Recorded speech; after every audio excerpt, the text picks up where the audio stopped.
All right, when you're just starting out and you want to step up your game and you want to learn to get better on a mouth call, there's certain things that you need to learn to do. Probably most importantly would be the hen yelp. Just a basic hen yelp will kill just about any turkey that you want to hunt. And there's different ways of doing it, but for me, I call from down in deep. I control the air with my throat and my diaphragm. And the easiest way to explain that is just like we're talking. I can control how I make my voice sound just by what I do with it within my throat. And a turkey call is the same. But a basic hen yelp is, like I said, is probably the most important call that you can do, and it'll sound similar to this.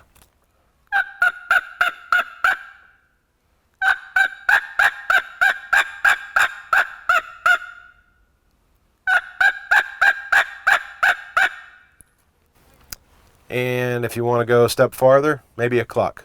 Probably the cluck and just a basic plain hen yelp are your two most important things.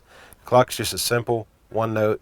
You have to be a little careful how you do it. If you put too much emphasis on it, it could be a alarm pot.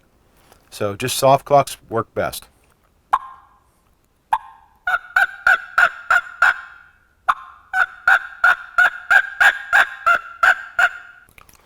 Putting those little highs and lows in there like I'm doing, maybe pushing in the center of the call a little bit, that just adds realism and might be the thing that makes a difference on whether or not you harvest a turkey.